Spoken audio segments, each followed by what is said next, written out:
Classificação indicativa. Livre para todos os públicos.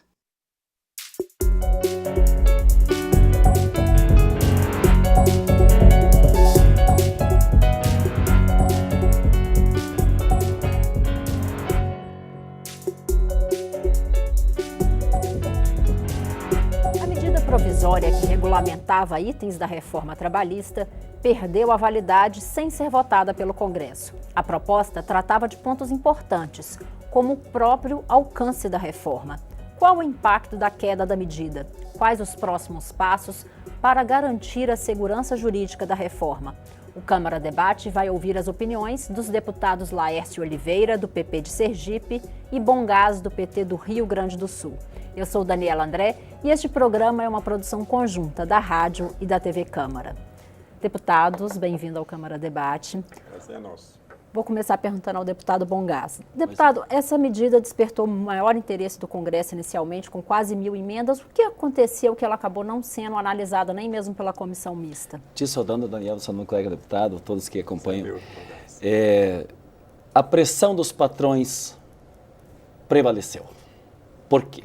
A reforma trabalhista era tão ruim, que quando foi votada no ano passado no Senado, os próprios senadores da base do governo não aceitavam votar. Porque imagina uma mulher grávida ou lactante ter que trabalhar num lugar insalubre, a criança podendo ficar defeituosa. Mas o governo queria votar. Aí o trabalho intermitente, que permite que as pessoas sequer tenham a contribuição, se for menor do que um salário mínimo, a contribuição para a Previdência, não vão se aposentar. Aí o tema dos autônomos, que deixou de ser autônomo, né? Porque o autônomo agora vai ter um contrato exclusivo com uma empresa, então ele não é mais autônomo. Ou então, o enfraquecimento total dos sindicatos, porque se tu tem 200 peão numa fábrica, tu tira a comissão de trabalho, nem vai mais negociar com o sindicato. Então, se destruiu e enfraqueceu a justiça do trabalho, se destruiu e enfraqueceu o movimento sindical e precarizou, inclusive, com essa violência contra as mulheres. Então os senadores, não, mas eu não vou votar isso aí é muito ruim. Daí o Romero Jucá prometeu, em nome do Temer, que iria mandar uma nova medida para corrigir um pouco essas distorções enormes. Mandaram a 808, que caducou nesse período. Foi para corrigir essas distorções. Eu fiz várias emendas, porque era a chance de eu repor um direito que de décadas foi colocado na lata do lixo por causa do golpe que aconteceu. Bom, o que aconteceu? Os patrões disseram, Temer, não faz a tua turma andar essa medida provisória, vamos deixá-la caducar. Os patrões devem ter forçado aqui com o próprio presidente da Câmara dos Deputados, deixa isso paradinho, porque isso ia corrigir, ia dar um pequeno alívio em tantas maldades que aconteceram. E aí os patrões conseguiram impor a sua vontade na reforma e agora, para corrigir as grandes distorções, conseguiram também que ela caducasse e não votasse. Então é profundamente lamentável que tenha sido impedida a possibilidade das nossas emendas. Eu fiz várias emendas para defender os trabalhadores do país, na área rural e na área urbana, que infelizmente não pudemos votar. E o pior problema agora, além de tudo, é a insegurança jurídica, inclusive para os patrões. Deputado Laércio Oliveira, a que o senhor atribui a falta de análise da medida provisória? Primeiro cumprimentar você, né, Daniela, agradecer a presença aqui, cumprimentar meu prezado colega Bongás. Veja, tudo que se produz no Congresso Nacional precisa, logo a partir do momento que é sancionada, precisa ser aperfeiçoado. Nós não temos a bola de cristal para fazer um projeto, uma lei perfeita, não existe uma lei perfeita. Eu trabalhei intensamente para que esse momento acontecesse e a gente tivesse uma reforma trabalhista da forma que saiu. Eu me sinto responsável pela reforma, mas também eu preciso reconhecer que alguns ajustes precisam ser feitos. Bongás falou aqui com referência à questão da gestante. Eu concordo plenamente que o texto precisava de uma clareza e precisa de uma clareza no texto, porque a gestante ela tem que ser voluntária à disposição dela de querer trabalhar naquele lugar chamado de área insalubre, desde que ela traga um atestado do médico dela, não do médico da empresa. Resolvido essa questão, a gente põe fim a essa situação, está claro e evidente. Então, assim, esse aspecto e alguns outros precisam realmente de um ajuste. E qual o caminho para esse ajuste, deputado, com a queda da medida provisória? Pois é, eu lamento muito, conforme Bongás falou aqui, eu concordo com ele, eu lamento que tenha caducado, numa expressão comum. Eu acho que o governo precisa mandar uma outra, um outro, seja medida provisória, seja projeto de lei, enfim, o governo precisa mandar alguma coisa porque realmente esses pontos precisam ficar mais claros, para que ele traga exatamente a segurança jurídica que a gente precisa. Eu volto a dizer, veja, eu celebro esse momento novo, momento onde o emprego volta, momento onde a possibilidade de crescimento das empresas fica evidente, isso permite a volta dos investimentos para o país, mas eu reconheço também que o prazo, a medida provisória não ter sido discutida e tratada aqui dentro, não foi um acontecimento bom para a gente. Eu espero que o governo enxergue que precisa mandar esse assunto para cá, para que a gente faça uma nova discussão, para que a gente consiga arrumar de fato essa situação. Deputado Bongás, o senhor que é da oposição, que já se manifestou aqui Sim. mesmo contrário à reforma. Qual a estratégia da oposição no ano eleitoral, em que a Câmara vai sofrer um esvaziamento aí no segundo semestre, para conseguir mudar e tratar esses pontos da reforma? Não, primeiro, todos nós queríamos, de fato, que essa medida fosse votada. Até teria uma disputa, interesses diferenciados aqui na casa, mas poderíamos fazer o debate. Nós estamos impedidos de fazer o debate. Perfeito. É isso que é lamentável. E eu quero insistir de novo. Se o governo, que tem ampla maioria nesta casa, mobiliza milhões, cargos, benefícios, emendas, valores discricionários para votar para o Temer não ir para responder na justiça por corrupção, aí mobilizou esta base aqui na casa. Porque era do interesse do Temer não responder pela corrupção que ele está fazendo por formação de quadrilha e obstrução da justiça no Supremo Tribunal. Mas para defender os trabalhadores do país, para poderem ter dignidade no seu trabalho, ele não mobiliza. Porque houve a pressão dos patrões. Então eu quero deixar isso bem claro para não ficar na dúvida, né, de por que não votamos. Porque os deputados não queriam votar. Nós queríamos votar, a ponto que nós apresentamos emendas, acho que o senhor também apresentou, né? São quase 1.000 emendas que foram apresentadas, mais de 800 emendas que foram apresentadas. Eu apresentei várias. Então acho que esse é um tema importante. Segundo aspecto, quando o colega do Laércio fala do emprego, eu queria só fazer um registro, porque hoje em dia não se cria mais emprego com carteira de trabalho formal. O grande emprego criado é o trabalho informal. E o trabalho informal é o trabalho precarizado, terceirizado, que fica com essa fragilidade que é exatamente consequência já desta reforma. O que nós vamos fazer? Eu até falei já no Senado, falei com o senador Paim está trabalhando também uma ideia de uma nova CLT, vamos dizer assim, né, de um Estatuto do Trabalhador, porque tudo que foi colocado na lata do lixo, que foi desde o tempo do Getúlio, desde a Constituição Cidadã dos anos 80, e o tema agora de inclusão social dos últimos governos do Lula e da Dilma, tudo isso foi rasgado, foi deixado fora. Foram alterados mais de 100 artigos da CLT. É gravíssimo isso, são mais de 100 artigos que foram alterados. Então nós temos que colocar uma coisa no lugar. E eu coordeno o núcleo do trabalho na nossa comissão internamente do Partido dos Trabalhadores, no trabalho aqui na Câmara. Nós já reunimos vários partidos de esquerda com centrais sindicais, inclusive o Canamatra. Os juízes do trabalho estão preocupados porque eles não sabem como julgar, porque tem essa insegurança jurídica. O DIAP, as centrais sindicais, nós estamos formatando também uma tentativa de uma legislação, porque eu tenho certeza absoluta que eu vou dizer agora, do governo Temer, golpista, não vai vir nenhum remendo, porque o anúncio, inclusive, que fizeram, se ficou numa dúvida, os jornais trataram disso, vai mandar uma medida provisória, vai fazer outro decreto e tal, o governo já tomou a decisão, e quem anunciou isso foi o chefe da Casa Civil, que não vai vir nenhuma medida para cá. Então, esqueça, povo brasileiro. Do Temer não vai vir essa medida. Então, de fato, nós temos que criar por aqui mecanismos que imponham alguma retomada dessa tragédia que aconteceu no Brasil, que é tirar direitos. Deputado Laércio Oliveira, o senhor que é favorável à reforma, mas defende que haja regulamentação de pontos que podem gerar dúvida. Perfeito. E é da base governista. O senhor pretende encaminhar junto à base governista alguma atitude, algum projeto, ou já tem uma garantia do governo da apresentação de outro projeto de lei ou decreto para regular esses pontos? Claro que virá outro outro documento para cá, seja em projeto ou seja lá o que for. Eu não tenho ainda clareza de qual seja. Porque são pontos realmente que precisam de alguns ajustes. Veja, em nenhum momento eu estou fugindo dessa questão.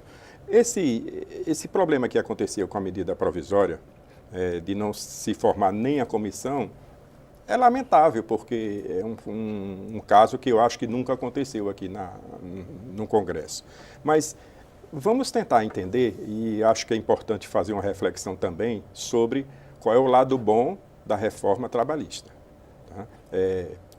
Não vamos vincular a reforma trabalhista à medida provisória 808, porque a reforma trabalhista trouxe dezenas e dezenas de avanços nas relações do trabalho no país. Ficou muito mais fácil se contratar, foi dado a liberdade às partes para se entenderem, trazer a questão do negociado sobre o legislado. A gente vivia com base em uma legislação de 1943 totalmente engessada, né? E esse momento novo precisa ser celebrado como um momento de avanço, de crescimento, colocou o país em um outro contexto com referência à relação do trabalho. Muita gente pregou, as centrais sindicais principalmente, não, é a precarização da mão de obra. Que precarização? Aonde está? Qual foi o direito que a lei da terceirização, por exemplo, tirou dos trabalhadores? Eu fui relator da lei da terceirização. É um avanço extraordinário. E os indicadores aí estão para mostrar o crescimento do emprego. A partir do mês de abril de 2017, a seta do crescimento do emprego no país, foi quando foi sancionada a lei da terceirização, foi só de crescimento. Então, assim, o emprego começa a voltar. É só por causa da lei? Não, é por causa de um ambiente de negócios no país melhor, de um governo focado exatamente em fazer as reformas importantes e necessárias para o país. Agora, eu preciso reconhecer, de fato, que alguns ajustes precisam ser feitos. É como eu falei aqui no começo. Sancionou a lei hoje, ela já precisa ser analisada, porque várias pessoas se debruçam sobre ela para fazer uma análise e entendem que alguns ajustes precisam ficar muito mais claros. É natural, é natural. Agora, não vamos acreditar apenas a MP 808, porque não foi discutido aqui nada, que isso é o prenúncio de uma reação contrária, seja aos trabalhadores ou seja lá quem for. Não, isso é um fato que aconteceu, que eu, como situação, lamento também, como o Bongás também lamenta e defende dentro do ponto de vista dele, que eu respeito bastante. Mas, assim, houve crescimento, houve coisas boas, muitas coisas boas aconteceram. Se critica muito o trabalho intermitente. Vou pegar só esse exemplo aqui. O trabalho intermitente é um avanço extraordinário. As pessoas, os trabalhadores precisam ter o direito de definir como é que ele quer fazer a jornada de trabalho dele. A medida provisória trazia uma dúvida que surgiu.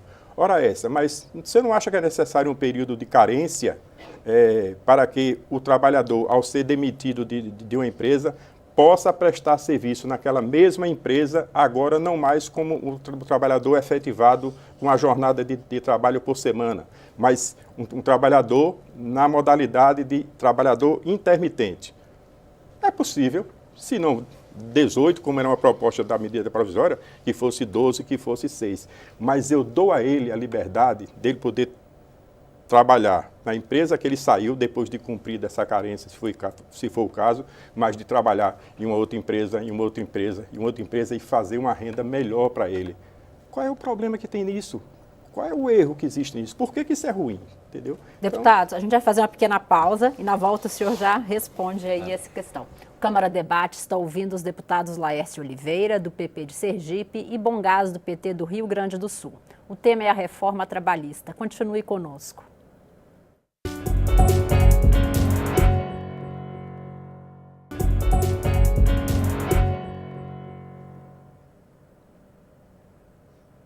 O Câmara Debate está de volta. Hoje nós estamos conversando com os deputados Laércio Oliveira, do PP de Sergipe, e Bongás, do PT do Rio Grande do Sul. O tema é a reforma trabalhista. Deputado Bongás, no bloco anterior, o deputado Laércio Oliveira falava sobre trabalho intermitente, o senhor queria fazer uma observação. Eu quero até, e o bom é que a gente possa cada um colocar a sua ideia de uma forma respeitosa e colocar os argumentos. E eu quero contrapor o argumento do trabalho intermitente. Porque o que acontece hoje? O que é o trabalho intermitente? Você está hoje com um contrato permanente recebendo todo mês o teu salário. Agora você vai deixar de ter o teu salário e aí você tinha até ao menos 1 ano e meio, 18 meses, até que a própria empresa pudesse te contratar como trabalho intermitente, só por algumas horas. Ou seja, tu vai receber menos. Qual é o trabalhador que vai querer receber menos? Nenhum. Quem gosta disso é o patrão, porque ele vai pagar menos. O trabalho intermitente, e eu vou dar um exemplo bem concreto. Se a pessoa trabalha hoje algumas horas, semana que vem algumas outras horas, e se ela não chega pela legislação votada aqui nessa casa, os deputados votaram nisso, se ela tem um trabalho inferior de recolhimento para a Previdência, equivalente a um salário mínimo, ele sequer contabiliza isso para a Previdência. Porque não é só essa reforma nefasta que o Temer está propondo, quer também fazer a reforma da Previdência. Então, neste caso, já não recupera. Claro, então o fundo do caixa da Previdência fica cada vez pior. Então, eu sou contra isso. Até uma das emendas que eu apresentei é para que não tivesse esse tempo, que é hoje de 18 meses, né, entre a demissão que acontece até a contratação de trabalho intermitente. E uma das emendas que eu fiz foi para que não tivesse trabalho intermitente, por exemplo, para o assalariado rural, que aí é uma precarização maior ainda. Mas mais do que o trabalho intermitente, o que existe é, por exemplo, o trabalho autônomo. Hoje, o cidadão é autônomo, então ele vai e trabalha de forma autônoma em várias empresas. O que fez a legislação? Ela faz com que este autônomo não seja mais autônomo. Então, ele vai ser chamado de autônomo, mas vai trabalhar com possibilidade de trabalho exclusivo numa empresa. O que acontece atrás disso? Essa exclusividade, ela vai permitir que os patrões demitam também trabalhadores e contratem eles pelo que a gente chama de pejotização. Então, o empregado, ele faz a sua empresa e ele vai ser contratado pelo seu CNPJ. Então, esse é um outro tema muito difícil, porque, de novo, esse não tem o seu reclamamento para a Previdência, enfim, esse não vai ter a parte, né, colocada para o trabalhador. E o outro aspecto é em relação ao tema da geração de emprego. E aí eu queria dialogar bem, porque nós passamos, os dados que são apresentados são do ano passado para cá, quando nós tivemos no ano anterior, imediatamente, um aumento do desemprego e a não contratação. Então, o cálculo do ponto de vista da empregabilidade, ela se dá a partir deste momento e não numa média histórica. E a renda de todos, aqui eu vou falar agora dos dados do PNAD, que é a Pesquisa Nacional de Amostras de Domicílio do IBGE. O IBGE apresentou esses dados todos. Todas as rendas dos assalariados no ano de 2017, todas diminuíram. Claro que isso não é só consequência, não é só por causa da não votação aqui ou da reforma. É também da crise econômica, porque o governo insiste em deixar o salário baixo, né, tirar direitos dos trabalhadores, não ter a remuneração. É a política do governo. Inclusive, ele se vangloria que tem uma inflação baixa retendo o consumo. Ora, reter consumo e diminuir custos, diminuir preços lá para o agricultor na outra ponta e permitir que o livre mercado aumente diesel, aumente combustíveis, aumente custos, não é bom para a economia do país. Isso, obviamente, gera também impactos na empregabilidade. Mas eu quero dizer, os dados são do IBGE. Todos os assalariados tiveram rendas menores, sem falar da extrema pobreza, onde temos pessoas que caíram na extrema pobreza, que são, aí a renda é menor ainda, porque a percentual de renda menor para os menores salários é maior. Deputado Laércio Oliveira, queria tocar em 2 pontos que o deputado citou. Trabalho intermitente, trabalhador autônomo. São 2 questões que vão levar à queda na arrecadação do INSS e da Previdência Social. E o governo contava com esses ajustes na medida provisória para não perder tantos recursos. O governo está tratando disso? Como é que vai ficar a situação dessas pessoas que vão deixar de estar contribuindo na Previdência Social? Não, na minha opinião, não há perda de arrecadação, muito pelo contrário. Deixa eu começar pelo autônomo, e eu concordo com o que Bongás falou. Se existe um erro dentro da reforma trabalhista, esse é um deles. Ora, se é autônomo, não pode ser exclusivo, ele tem que ser autônomo onde ele quiser. trabalho intermitente, eu sou o autor do projeto de lei que criava o trabalho intermitente. Com a reforma trabalhista, o meu projeto foi incorporado ao texto e se tratou da atividade de trabalho intermitente. Só que o trabalho intermitente, Daniela, já existe há muitos anos, só que ele vem com outro nome, chama-se de bico. O telespectador sabe o que é que eu estou falando de bico. Bico é aquela pessoa que, se você quer fazer um trabalho ali na minha casa, é só dia de sábado. Você topa aí, eu te pago R$100 por dia que você for lá. Você topa aí, a pessoa topa. E acabou o serviço, está aqui a remuneração combinada e acabou. Trabalho intermitente é isso. Só que a gente trouxe, e a minha ideia ao escrever o projeto foi trazer legalidade para essa contratação. Porque aí todos ganham. Ganha o trabalhador, que passa a ter a garantia dos seus direitos, e o trabalhador intermitente tem direitos, muita gente pregou por aí que não tinha, mas tem. Quem contrata passa a ter a obrigação de fazer o registro na carteira dele, ou do contrato, e de recolher os encargos sociais necessários àquela contratação, mesmo que ela seja de 8 horas por semana. Mas a reforma não deixou claro, né, deputado, a obrigatoriedade do empregador pagar a contribuição quando não chegar a um salário mínimo. Ficou claro, sim. Não vai recolher. Ele vai recolher, mas não vai contabilizar para o cálculo dele. Foi um motivo de uma emenda minha. O que acontece? Eu tenho tantas horas trabalhadas e eu recolho para a Previdência.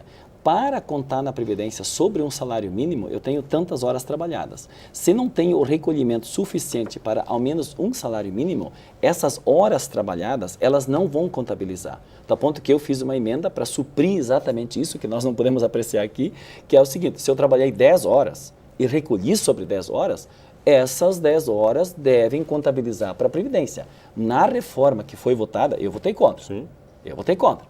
Mas na reforma que foi votada, se você trabalhou, pode faltar 1 hora para completar um salário inteiro do mês, não vai contabilizar. Esse tempo é perdido, literalmente perdido. É isso, assim ficou a reforma trabalhista.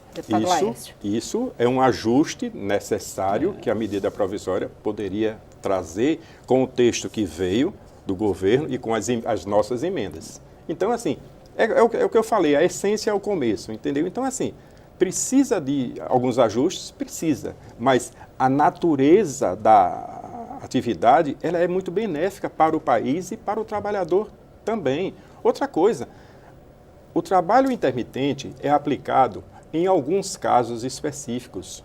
O empregador, ele não vai chegar a chamar os trabalhadores dele, aí vou demitir vocês todos e vocês todos vão ser contratados como intermitente. Muitas vezes o discurso que se passa é esse, mas não é isso, porque o empregador não tem interesse nisso também não, sabe? O trabalho intermitente aplica-se a determinadas atividades, o pessoal de turismo, hospitalidade, bares, restaurantes. Esse sim tem um potencial de contratação. Existe mais de 2 milhões de expectativa de vaga como trabalhador intermitente só nesse setor. Porque, veja, você acredita, e o telespectador acredita, que um trabalhador de um grupo de trabalho em um restaurante é o mesmo de segunda-feira até domingo? Não é, porque é sazonal, vai de acordo, os finais de semana é onde os bares e os restaurantes estão cheios, precisa de uma mão de obra maior. Então, o empregador não tem que contratar a equipe que vai suprir a demanda principal dele, que é o sábado, ou domingo, ou a sexta. Ele não pode ter esse trabalhador, ele não tem necessidade de ter esse trabalhador segunda, terça, quarta e quinta, porque vai ficar lá sem fazer nada. Então, assim, o trabalho intermitente tem uma aplicação específica. Foi utilizado como uma modalidade de contratação a mais dentro desse contexto do emprego no país. Deputados, a gente está com um tempo um pouco curto, então eu vou pedir já para os senhores encaminharem suas observações e considerações finais e deixar uma pergunta comum, que é: a Câmara vai ter um projeto de decreto para regulamentar esses 5 meses de vigência da MP, 3 meses de vigência da MP? Eu quero insistir aqui, o governo anunciou que não vai fazer essa correção. Então, acho que o tema é difícil de votar nesse período, no período eleitoral, foi os argumentos que o governo colocou.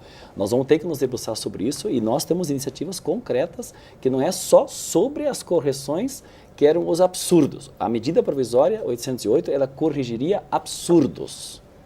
Mas as demais questões também precisam ser corrigidas. Eu vou dar um exemplo bem concreto por que tem que ter uma legislação mudada, que ela foi prejudicial aos trabalhadores. Um dirigente sindical esses dias me disse, Daniela, que um trabalhador agora, ele não precisa mais, quando tem a rescisão do contrato, ele não precisa mais passar pelo sindicato. O sindicato não precisa mais acompanhar.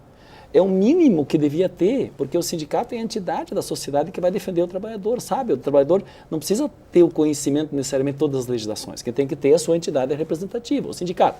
Só que agora não precisa mais do sindicato. Foi votado aqui, eu votei contra. O trabalhador agora vai direto com o patrão. Então ele vai lá no patrão, o patrão faz lá no RH deles, lá, ou faz a demissão dele, e daí o cara olha, pá, mas eu acho que eu fiquei lesado. Daí o que o cara acorda? O cara vai no sindicato. Escuta, essa rescisão aqui, o patrão me pagou tudo? Aí o cara do sindicato olha assim e diz, não, aqui está mal calculado, aqui está mal calculado. Não estou supondo que todos fazem isso. Só estou dando um exemplo do cara que me deu esse relato. Aí ele olhou e tal. Mas tu tem que entrar então eu vou entrar na justiça. Daí o cara não pode mais entrar na justiça. Sabe por que não pode mais entrar na justiça? Porque agora o advogado do patrão, se ele perder a causa, o trabalhador que não está mais com contrato, que está com pouco remuneração, ele vai ter que pagar o advogado do patrão. É isso que foi votado, que eu também votei contra. Então, eu estou dizendo que nós estamos falando do trabalho intermitente, do trabalho autônomo, mas como regra geral, esse tema também tem que ser encarado, porque, resultado concreto, enfraqueceu o sindicato e não vão ter mais ações na justiça. Alguém pode dizer, está ótimo. Eu tenho que passar a palavra para o deputado Laércio Oliveira por questão do tempo. Deputado Laércio Oliveira, suas considerações finais. Alguns avanços extraordinários, fim da compulsoriedade da contribuição sindical, um momento fantástico para trabalhadores e empregadores de um modo geral. O crescimento do emprego, precisa celebrar isso no primeiro trimestre. Aí estão os resultados do crescimento do emprego no país e a justiça do trabalho, a queda das reclamações trabalhistas que se tornaram, na história do Brasil dos últimos anos, uma verdadeira indústria. Agora é o seguinte, se você quer reclamar na Justiça do Trabalho, vá, busque os seus direitos, se você tem. Agora, não coloque lá na petição coisas que você recebeu, porque se for provado o contrário, aí sim você vai ter que indenizar a empresa, porque você, na verdade, cobrou aquilo que não era devido. É um tema que cabe muita discussão, eu agradeço muito a participação compartilhada em um debate tão qualificado com esse competente colega. Para mim, estar aqui presente na TV Câmara é uma satisfação. Muito obrigado. Eu também agradeço aos deputados, já deixando o convite para os senhores retornarem e a gente poder falar desses outros pontos que não pudemos nos alongar. O Câmara Debate termina aqui. O programa é uma produção conjunta da Rádio e da TV Câmara. Eu sou Daniela André e conversei com os deputados Laércio Oliveira, do PP de Sergipe, e Bongás, do PT do Rio Grande do Sul. Você pode rever esta e outras edições em nossa página na internet ou no YouTube. E você também pode opinar sobre este e muitos outros temas. Entre no site edemocracia.câmara.leg.br e participe das discussões. Obrigada pela audiência e até o próximo programa.